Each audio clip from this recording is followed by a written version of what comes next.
Did it, the books, the bid it, the books, the did it, the books, books. All right. Welcome back to I'll Read It Eventually. Today, I'm going to be talking about Jane Eyre by Charlotte Bronte. I just looked that up. That is apparently how you say that.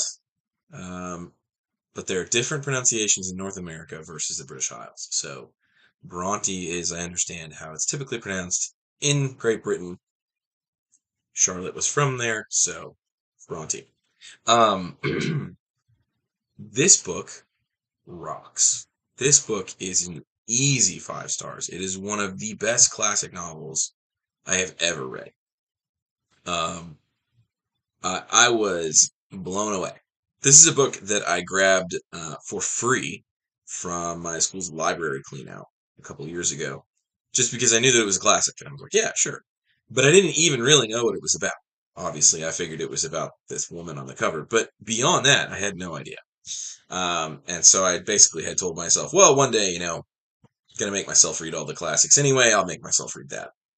I didn't have to make myself read this. I found myself desperate to get back to it. People, my wife in particular, were like, "Oh, you want to do, watch this show?" No, I really would rather read Jane Eyre. So, this book's great, and I'll talk a little bit more in a minute about why. But easy 5 stars for Jane Eyre. So Charlotte Bronte, if you are not aware, is one of three sisters, um, and or actually I think there were four, but three of them were literary. One of them I don't think was. Or maybe I know they had a brother too, um, but I think there was a fourth sister who really wasn't literary. So her sisters Emily and Anne both wrote books as well. Um, I believe one of them only wrote one book. It might have been Charlotte. I don't remember. One of them only wrote like one book and then died. The others wrote a couple books and then died. They all died very young. Emily Bronte is famous for writing Wuthering Heights, which there was just a movie adaptation of, which I'm led to believe was not very good or faithful. Um, and then Anne Bronte wrote The Tenant of Wildfell Hall and a couple other books. I have not read Wuthering Heights. I have read The Tenant of Wildfell Hall. Um, Everything I've heard about Wuthering Heights makes me believe it's going to be a lot more like this book.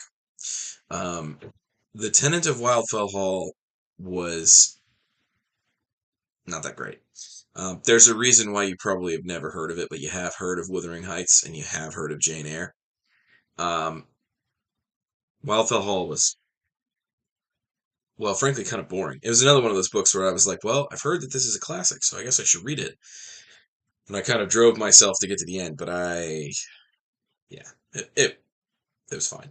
But anyway, all three of these young women wrote what are now fairly famous books, right? I mean, Jane Eyre and Wuthering Heights are very famous. I think Anne's works are a little less famous, but she's still, in her own time, her books sold fairly well. So at the time, she was a success, I think, as an author, as was Charlotte and as was Emily. So the thing to know, though, is that they all wrote under pseudonyms. They all wrote under vaguely male pseudonyms. Um, so their three male pseudonyms were Kerr, Ellis, and Acton Bell. Now, I don't know in the time period, in the 19th century, I don't know if those names were very stereotypically male or not. To me, they don't read as very, very, very stereotypically male. I think Ellis maybe is pretty stereotypically male for the time period, but I've never even heard of the name Kerr before. And Acton I've only heard of as a last name. So I don't know if those are very stereotypically male names for the time period, or if they purposefully chose names which were like, oh, people are going to assume this is a guy, but actually it's a woman. Um, that would have been, honestly, that would have been kind of clever if they did the second one. I don't know. But Charlotte wrote this book under the pseudonym Kerr Bell. And so in most editions, I'm sure it has the preface. This one actually has the preface to multiple editions of this book, and both of them are signed as if she were Currer Bell and not herself. So, and that again is just to avoid the prejudice of the reading public that would have said, "Oh, this book's by a woman." It probably isn't very good, because unfortunately that was just a feeling at the time.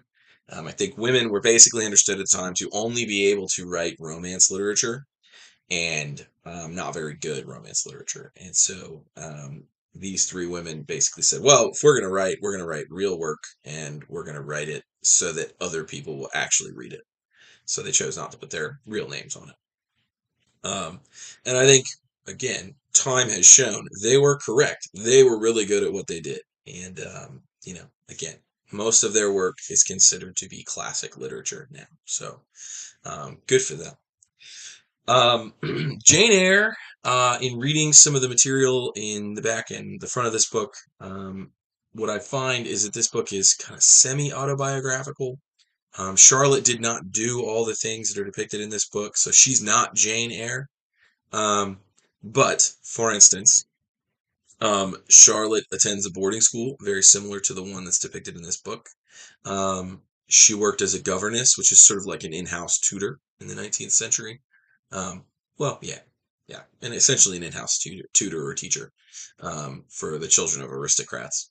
And then the gentleman who wrote the afterword, Arthur Zeger, makes the claim, and I have no way of knowing if this is true, but he makes the claim that Charlotte was probably in love with her employer, who's an older man that she worked for when she was, I think, in her early 20s or late teens.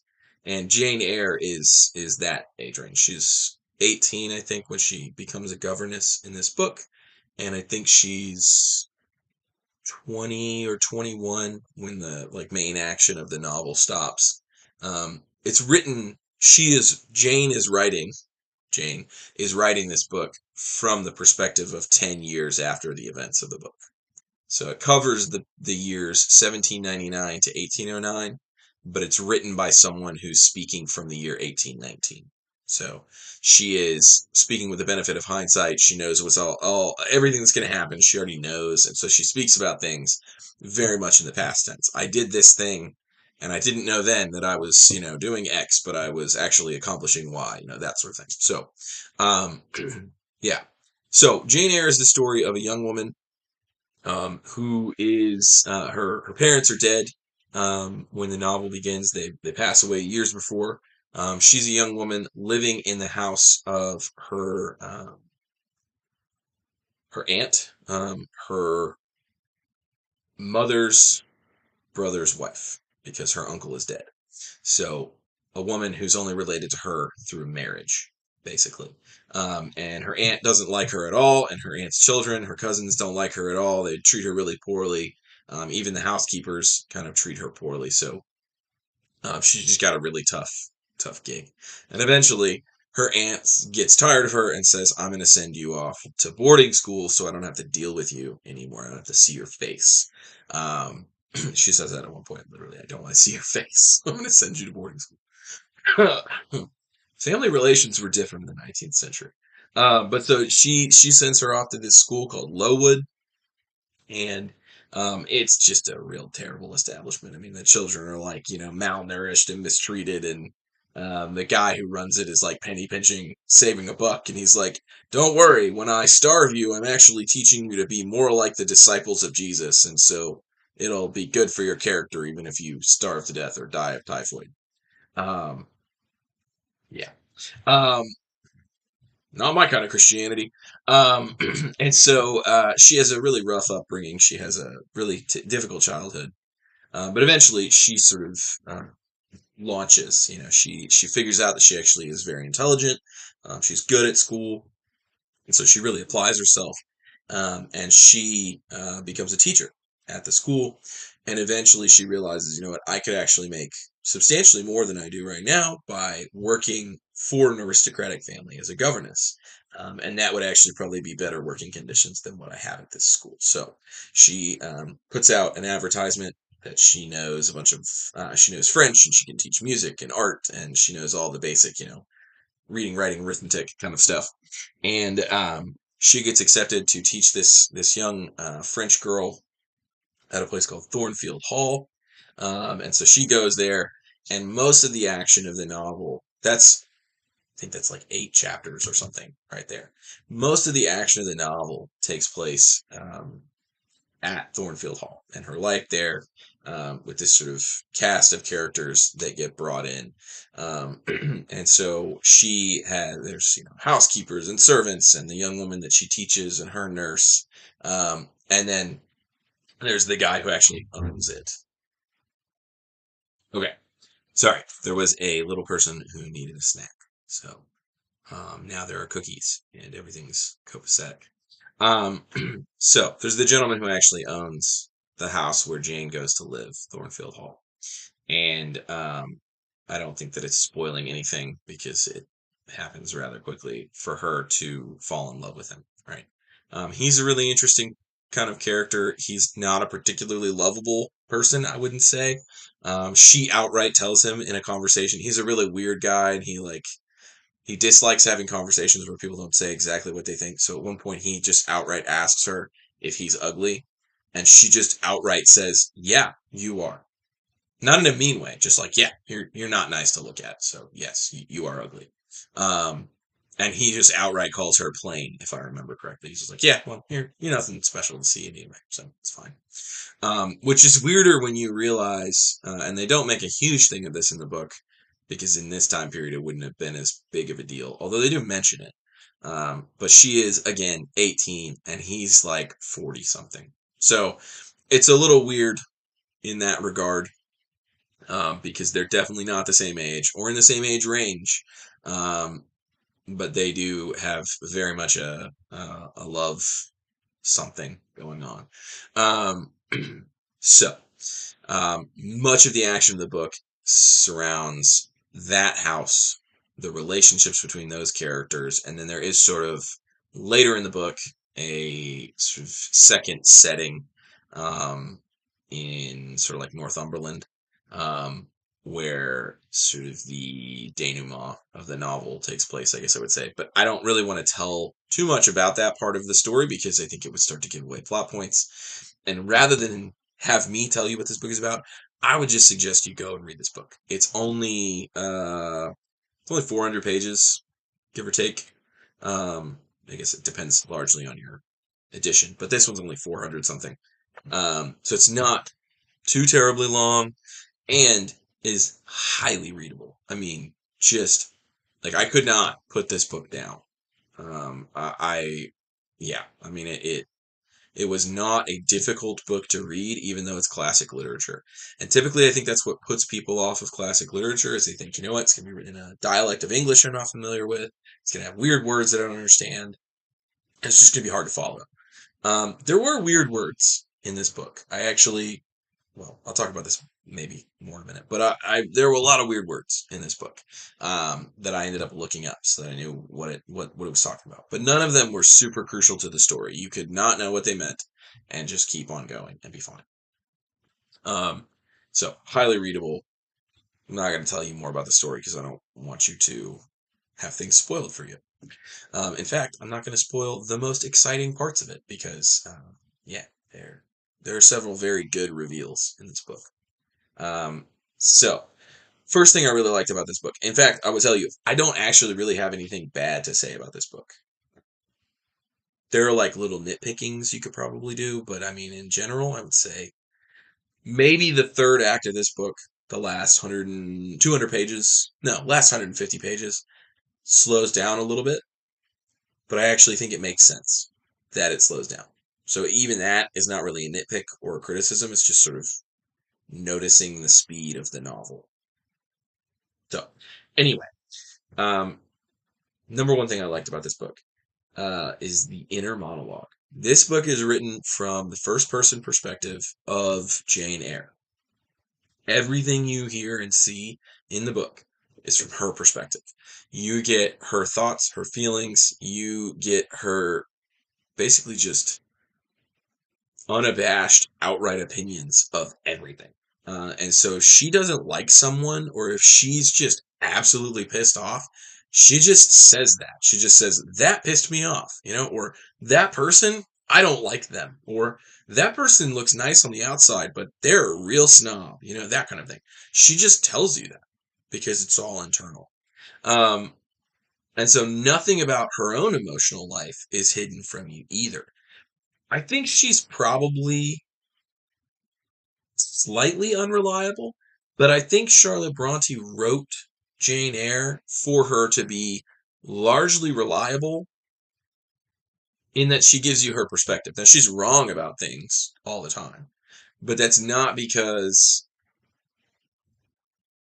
yeah, it's not because Jane Eyre is trying to tell you something that's not true. It's because she's saying, hey, this is what I experienced. Later in the book, you'll find out, oh, you were mistaken about that thing. But Jane, as the narrator, is telling you, hey, at this point in time, I was under this impression, right? Later, I got disabused of that impression, but for the time being, that is what I believe to be true. That's what you, as the reader, should believe to be true or understand that I thought to be true. So she's not trying to mislead you. So I don't know that I would say she's unreliable in that way, other than you are getting her growth and, being enlightened as she's enlightened. So, um, this feels really unique for literature from this period. I've read some other classic novels, and a lot of them are written from this sort of, almost omniscient third person perspective where you can sort of like, I talked about Middlemarch the other day. Middlemarch, you get lots of people's perspectives and you get how this makes that person feel. And you can understand the emotions of two people explicitly in a scene because the narrator will tell you how both of them are feeling in the scene. That does not happen in this book, right? You get Jane's feelings and that's it. So, ultimately, I think the thing that feeling Jane's emotions produces in this book is that there's not sort of an emotional disconnection, even though there's this huge cast of characters and you don't know for sure how they are feeling. Jane has a distinct emotional tone that is associated with each of those people. So, for instance, the little girl that she teaches at Thornfield Hall, there's just a unmitigated delight that she takes in her. She's just like, oh, she's just a sweet little girl, and she's a pretty good student, and like she's just a delight, right? And so there's no like that is the sense you get from her, and she just acts like a little girl in the scenes that she's in, and so you have a good characterization of her, even though you don't know how she thinks and feels, and you don't get a scene where she's playing a game all by herself in a nursery or something. Um, and then even somebody like some of the love interests in this book or some of the varying people who are maybe romantically involved with one another, when Jane sees them, she has a very specific emotional reaction to them. And so even though you don't know how they feel a lot of the time, sometimes they will say how they feel or they'll make it pretty clear how they feel. There's a very distinct tone for all those people because Jane has feelings about them. And so when she's talking about them, you know how she feels because she'll tell you. But then the story will progress sometimes not because there's been a huge change in the action, but because she will say, oh, this particular thing caused me to have a change of heart. Right. And so the tone of the story changes because she's in the same room with the same group of people, but all of a sudden it's a completely different experience because of who she is internally. Um, and I think that's really, honestly, I think that's just really good writing. I think that Charlotte Bronte does a very good job of saying, here's the emotional life of this character, and here's how our emotional lives as human beings can change our view of the world around us. Um, you can see the same person one day, and because of your emotional state regarding them, it's the best thing you've ever, had happen. But then the next day, it can be the complete opposite because of the way that you feel about that, or vice versa. Um, so I think that it does a really good job of making the characters feel real, and in particular, making Jane feel very real because she doesn't necessarily have the right emotional reaction to everyone, right? She will even say at points that she doesn't react well right? She'll do something and then she'll leave and she'll be like in her room thinking about it. She'll be like, yeah, I should not have said that, or I should not have thought that way, or I should not have treated them that way. Um, and so she will recognize her own faults. There are other characters who will outright tell her. One character at the beginning of the book just outright tells her, like, I think you hold like onto things too much. I think that you need to learn how to forgive people, or you're not going to have a very good life. And she spends much of the book trying to sort of figure that out. In part that, but many other things as well. Um, and then another thing that I think makes her very realistic, and I'm kind of leading into this, but she questions herself. She asks whether she ought to be more outgoing, more forgiving, more understanding. Um, and so you have a character who is very forthright. She tells the truth. She says that about herself. She makes it clear in the way that she acts that she tells the truth. Again, she just outright tells her employer, "Yeah, you're ugly." She tells the truth when she's asked about it, and so you get the sense that she is telling you the truth.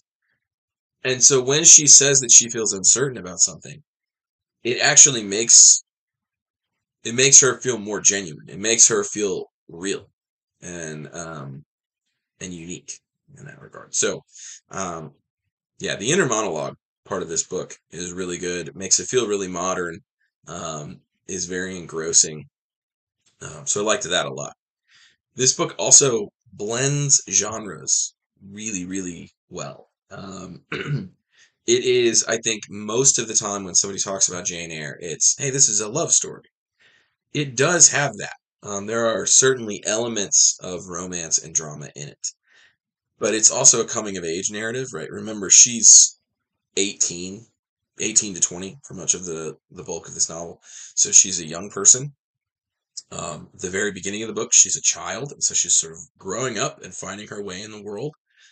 She's having her first real experiences of employment. She's figuring out, life and love and all of this other stuff. And so there's a very real coming of age narrative. This novel is also very pastoral.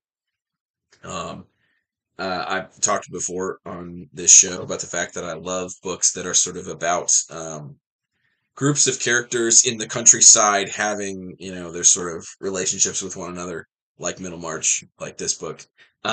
This book it tells you a lot about what the geography looks like. It tells you about the trees and about the flowers and birds and all this, not as a distraction or as filler, but often as a way for Jane to sort of reflect on, how do I feel about this thing? Right? What are the things I'm noticing out in the world? Um, and how does that reflect my emotional state? So it's a very pastoral novel in that way. It's about the countryside. Again, there is the romance, there's the drama, there's interpersonal quarrels and things like that. Um, there's also, and I don't want to say a lot about this, especially if you're not familiar with the book, there is an element of mystery. I would almost say an element of horror in this book. Um, one of several subplots is essentially a slightly horror based subplot. And it's really good. I would say it's actually one of the strongest parts of the novel.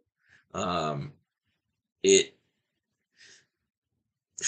I'll just say this. There is a point where I was reading, and I've seen a film adaptation of this. I realized that about halfway through reading the book, that I actually, when I was younger, saw a film adaptation. So I actually knew in part what the reveal of this subplot was. I remembered parts of it. And I was still freaking out reading some of these scenes. I mean this, there was a chill that went down my spine at one point because I was like, well, that's the creepiest sentence I've read all year. This book is really affecting. She writes, it's like gothic horror, so it's not like a modern horror. It's not like Paranormal Activity or something, but um, she writes gothic horror really well, and it's not most of the book. It's one subplot that is woven in and out, but it's really creepy. I was, yeah, I was creeped out. Um, I yeah, yeah. Yeah, I'll just say that. All those genres together, though, what that does is it fleshes out the characters. It makes them into very real people because it's not, if it were just a romance novel and the characters were just constantly concerned with, oh, I'm in love with this person, are they in love with me, back and forth and this and that, and that's the whole book. Well, at least to me as a 30 something year old man, that's not super appealing, right? Certainly there are love stories that I can read and be like, yeah, this is great, it's fine.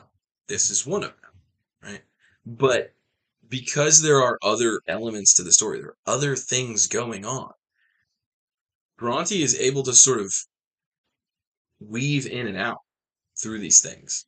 And she can, for instance, focus on something like the love story for a while and then say, well, that needs to go on the back burner because something creepy needs to happen.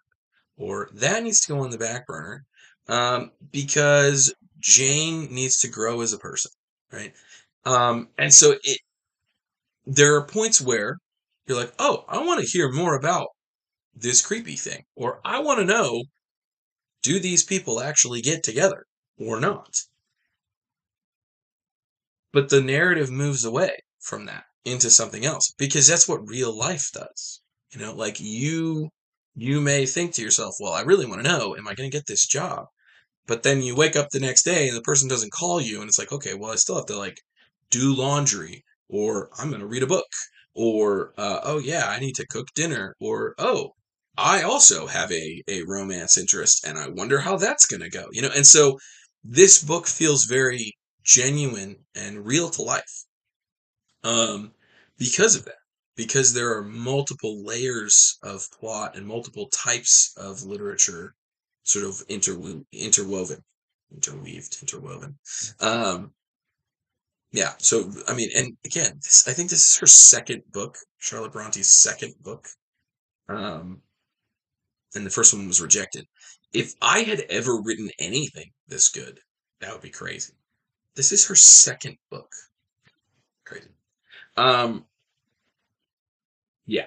And so those stories, you want a resolution to something and the book doesn't give it to you immediately. And I think that's one of the reasons why it does keep you turning pages because you're like, oh, well, what's going to happen? I gotta keep going. I gotta find out what's happening. What's going to go on here? Um, so again, just really effective, really skillful writing.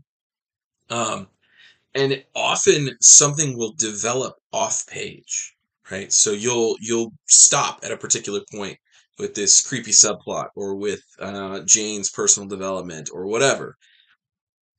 Well, her personal development doesn't really happen off page, but the creepy subplot, the romance, those sorts of things, there's a lot of things that happen off page or off screen. Um, and that's part of why I think Bronte has these multiple layers, because you can say, okay, well, this thing that's about to happen, that's going to take like 2 weeks. And so Jane needs to focus on something else over here for a while, right? But I can't just say, and then 2 weeks passed, or she could, but that'd be boring. So she doesn't say that, right? She has another plot going on. So it draws your attention around the book in a really effective way without making you feel like you're just being misdirected or lied to. Um, and then I think finally, this book, although it is many genres, it is ultimately asking sort of what is love, and what kind of love do people need? What kind of love do people deserve? How do we show love or fail to show love? Um, and so, for instance, this is just a list of like things that happen in the novel, the realizations people have. So Jane wonders at one point, am I anything special? Do I actually deserve to be loved? One of her school friends actually basically just tells her like, hey, Jesus loves you, which I loved. I was like, oh, cool. Yeah, that's great. Novel could end there. She basically says, Jesus loves you. And if you know that, then all this other stuff that happens to you in the world um, you can deal with it, right? Even if it's terrible. And that classmate dies rather young. So like, she's even saying on her deathbed, hey, Jesus loves you. You can deal with, the vicissitudes of life and those sorts of things. Um, Again, thinking about familial love, Jane has a terrible relationship with her aunt and with her cousins. They seem to be her only living relatives. So her only family in the world, and they hate her. They just can't stand her. Um, I was actually really surprised, and this isn't a spoiler because it's in the first 3 or 4 pages. Her male cousin, John Reed, the first interaction she has with him in the book, and it was actually very jarring. Um, she's in the library, sort of like reading a book about birds, and he comes in and starts kind of like roughing her up, and then he just outright throws a book at her head and punches her. Just punches her, and I was like, "Whoa!" So physical abuse happening right here. And then she gets blamed for things. It's terrible. But anyway, her relatives don't love her, right? Or at least not in the way that you would hope that family would love her, especially because she's basically an orphan. Um, she at one point in the book, Jane falls desperately in love, but she doesn't think that she's worthy. She doesn't think that she has the right social station. She doesn't have any money, and so she's like, "Well, I'm not actually marriageable then. I'm not really lovable in that way." At another point in the book, she considers throwing away her honor, her profession, her stability, her social station, everything she has for the sake of being with a man that she loves, even though it would mean that she was essentially like a kept woman or a mistress.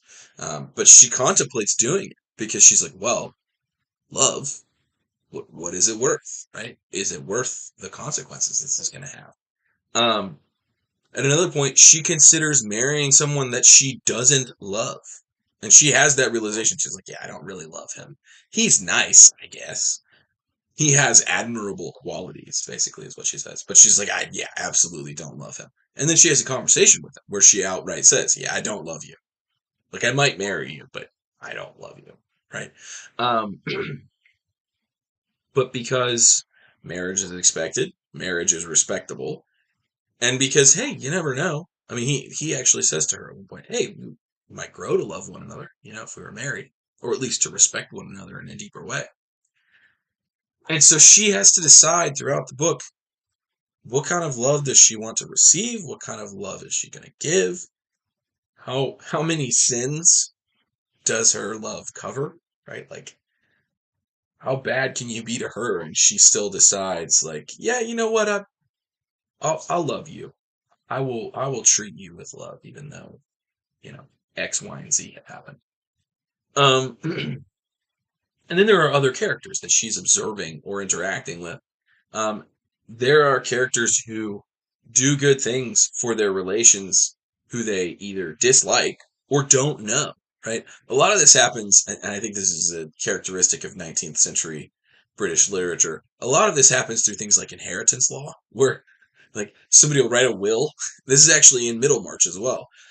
Somebody will write a will and they'll like do something for somebody, but it's someone they don't even know, or they'll do something for somebody, but it's somebody they don't really like very much, or they'll refrain from doing something for someone that they're related to or ought to love, um, through their will, and that's really common, I think, in English literature from this period. It's kind of weird. I guess that's still really a facet of American life, but I don't feel like that's as big of a thing in American literature as it was in British literature. That's interesting. I don't really know what to do with that. It just sort of occurred to me. Yeah, and then there are other characters who marry or attempt to marry or consider marrying one another, um, either for money, for station, or social suitability, or whatever, even though they make it clear, like, oh yeah, there's not really love here. Like, I'm not interested in you for that reason. It's just you've got money, or I'd be a baronet if I married you, or what, just those sorts of things. And um, the book, I think, is asking whether romantic love is something that you actually need, or whether what most people really need is just familial love. Jane meets a number of people in this book who are, I guess you might say, surrogate family. She doesn't really have any family, but she meets people who she develops a genuine love for. And those people give light and joy and meaning to her life, even though they're not her relations, right? They're just friends and found family, I guess you would say. Um, and so there really is a question in the book of like, well, yeah, like I am in love with someone, but do I actually need them? Is that a key part of my life? Or can I do without marital love and romantic love if I have friends and if I have found family? Um, which I think is actually a really important question, particularly even for Christians, right? I mean, Paul talks about in his letters that he remains single for the good of the kingdom of God because he can do more when he's single than he could if he was married. And he encourages other Christians. He's like, listen, if you have the giftedness to be single as I am, then do it, right? Just stay single and do all for the glory of the kingdom of God. Have good friends, have your found family, that's great. But, you know, don't get married if you don't need to. Um, which is just like not at all how most of modern American culture thinks about love. Um, Certainly, I don't think the idea of singleness is as a calling or as a vocation is super common in American Protestantism. In Catholicism, it's a big thing, being a monk or a priest or a nun or whatever. But yeah, it's interesting. The other thing I think is really interesting is this book makes a very clear delineation between marriage and love. You can have one without the other. And in this book, there are plenty of examples of that, of having one of them but not the other. Um, and finding that one makes the other intractable or impossible or um, yeah, yeah, like the interplay between marriage and love and how those two things sometimes don't go together. They actually pull apart in certain cases or cause characters not to be together is really interesting. So she plays around with that in a really cool way, I think. Um, yeah. So Jane Eyre by Charlotte Bronte, 5 stars. Excellent work with character, really readable. Again, if you're thinking about like, why is he talking about this book? This book was really good to read, even for again, it's effectively a romance novel. And I was still, as a 30-something-year-old man, I was still like, hey, this is great. I want to read more of this until I finished it so that I know what happens. It's a great book. This is the kind of book you should read in a book club and talk about with other people. Certainly, obviously, you can read it by yourself like I did. But it's great. And I would highly recommend that anybody pick it up. It's very, very readable, not difficult language for the most part. If you've read any 19th century classic British literature, you can make it through this one. So, um, yeah, Jane Eyre, 5 stars, really good. Um, yeah, we'll see you next time.